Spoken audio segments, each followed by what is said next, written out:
नमस्कार विद्यार्थ्यांनो, मी खेडकर मॅडम आपल्या सर्वांचे फिनिक्स कोचिंग क्लासेस मध्ये स्वागत करत आहे. आज आपण मिश्र स्वरूपातील जे प्रश्न असतात त्यांचा आपण अभ्यास करणार आहोत. त्यालाच आपण कोट प्रश्न असे देखील म्हणतो. चला तर आज आपण नवीन प्रश्नांना सुरुवात करूया.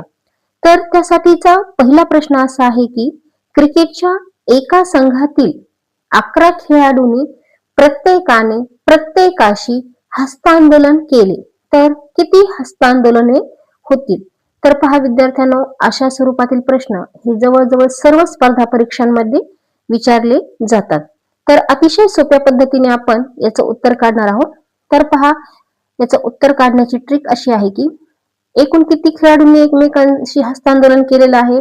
तर पहा, 11 खेळाडूंनी एकमेकांशी हस्तांदोलन केलेलं आहे. आपल्याला एकूण किती हस्तांदोलने होतील असं विचारलेलं आहे. तर पहा विद्यार्थ्यांनो, 11 वजा 1 म्हणजेच 10. आता इथे पहा, याच्या नंतरची पायरी 10. 10 ची पुढची क्रमवार जी संख्या आहे ती येते 11 आणि याला भागिले 2 असे करायचे. आता 10 या संख्येला 2 ने निशेष असा इथे भाग जात आहे. तर पहा, बे एके बे आणि बे पंचे 10 म्हणजेच इथे पहा असं राहणार 5 गुणिले 11. आपण जर यांचा गुणाकार केला तर हा गुणाकार आलेला आहे 55, म्हणजे एकूण हस्तांदोलने हे 55 होतील. आता तुम्हा सर्वांना पडलेला प्रश्न असा आहे की 11 मधून 1 वजा का केला? तर विद्यार्थ्यांना हस्तांदोलन करताना नेहमी लक्षात ठेवायचं की जेवढ्या खेळाडूंनी स्पर्धकांनी भाग घेतलेला आहे त्यावेळेस 1 त्यामधून वजा करायचा, येणाऱ्या वजाबाकीच्या क्रमावर येणारी पुढची संख्या घ्यायची, त्याला 2 ने भागायचं आणि येणाऱ्या गुणाकाराचं जे उत्तर असतील तेवढे हस्तांदोलन किंवा तेवढ्या स्पर्धा झालेल्या असतील. तर पहा, यानंतरचा प्रश्न असा आहे, एका कुस्त्यांच्या स्पर्धेत प्रत्येक मल्लाने प्रत्येकाशी एकदा कुस्ती खेळली तेव्हा एकूण 45 कुस्त्यांचे सामने झाले तर त्या स्पर्धेत एकूण किती मल्लांनी भाग घेतला असा प्रश्न विचारलेला आहे. इथे पहा, वरील प्रश्नांपेक्षा हा प्रश्न जरा उलटा विचारलेला आहे. इथे आपल्याला एकूण किती सामने झाले ते दिलेलं आहे आणि आपल्याला किती स्पर्धकांनी त्यामध्ये भाग घेतलेला आहे किंवा मल्लांनी भाग घेतलेला आहे ते आपल्याला इथे काढायचं आहे. चला तर याचं देखील उत्तर आपण अतिशय सोप्या पद्धतीने काढूया. तर पहा, इथे एकूण किती सामने झालेले आहे कुस्त्यांचे? 45. तुम्ही जर माझा या आधीचा त्रिकोणी संख्यांवरतीचा जर व्हिडिओ पाहिलेला असेल तर त्यामध्ये मी तुम्हाला त्रिकोणी संख्येचा पाया कसा काढायचा त्याची ट्रिक सांगितलेली होती आणि तीच ट्रिक आता आपल्याला ह्या गणितामध्ये उपयोगी पडणार आहे. जर तुम्ही तो अजूनही पाहिलेला नसेल तर नक्की तो व्हिडिओ पहा. तर पहा, आता 45 एकूण सामने झालेले आहेत. तर याचं उत्तर काढण्यासाठी पहा, 45 गुणिले 2 बरोबर यांचा गुणाकार येत आहे 90. पहा, त्रिकोणी संख्येचा पाया कसा काढायचा या पद्धतीची ती ट्रिक आहे आणि ही आपण ह्या गणितामध्ये वापरलेली आहे. तर पहा, 90च्या आधीची पूर्ण वर्ग संख्या,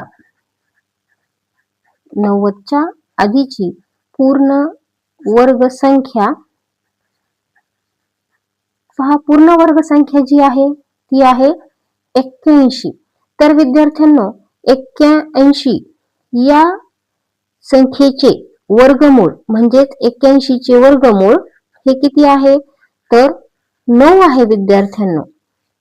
तर पहा, याला आपण त्रिकोणी संख्येचा पाया म्हणतो आणि 45 ही त्रिकोणी संख्या आहे, म्हणजेच एकूण 9 मल्लांनी या स्पर्धेमध्ये भाग घेतलेला आहे.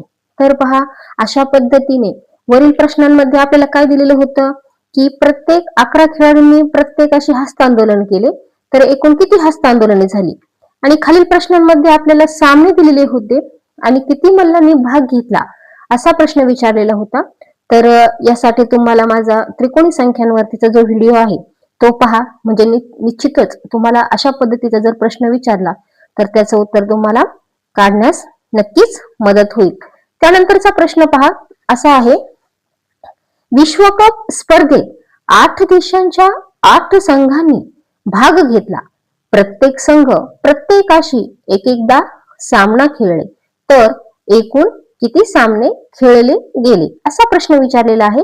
हा देखील प्रश्न आपण अतिशय सोप्या पद्धतीने सोडूयात. तर पहा, किती संघांनी भाग घेतलेला आहे? 8 संघांनी भाग घेतलेला आहे. मी हस्तांदोलनाचं या आधीचे जो उदाहरण सोडलेलं आहे त्यामध्ये देखील तुम्हाला सांगितलेलं आहे की अशा वेळेस -1 करायचा, 8 - 1 7, आणि 7च्या पुढील क्रमवार संख्या जी असते ती घ्यायची. म्हणजे 7च्या पुढील क्रमवार संख्या आहे 8 आणि याला भागिले काय करायचं आहे? 2 करायचं आहे. तर पहा, इथे जर आपण याला भाग दिला तर बेक बे, बेचोक 8 आणि 7 गुणिले 4. विद्यार्थ्यांना 7 गुणिले 4 म्हणजेच 28. तर पहा, इथे एकूण 28 सामने खेळले गेलेले आहेत. विद्यार्थ्यांनो, संघांनी भाग घेतला, हस्तांदोलने झाली. यावेळेस जेवढ्या संघांनी भाग घेतलेला आहे, स्पर्धकांनी भाग घेतलेला आहे, त्यामध्ये नेहमी 1 वजा करायचा. 1 वजा करून येणारी जी संख्या आहे तिच्या पुढील संख्या घ्यायची, त्यांचा गुणाकार आणि भागिले 2. या पद्धतीने ह्या मिश्र स्वरूपातील जे प्रश्न येतील त्याला तुम्ही ही ट्रिक नक्कीच वापरू शकता. आणि मला खात्री आहे की तुम्हाला माझ्या ह्या गणिताचा, आजच्या व्हिडिओचा नक्कीच उपयोग होईल. जर आवडला असेल विद्यार्थ्यांनो तर नक्कीच लाईक करा आणि हा व्हिडिओ जास्तीत जास्त शेअर करा.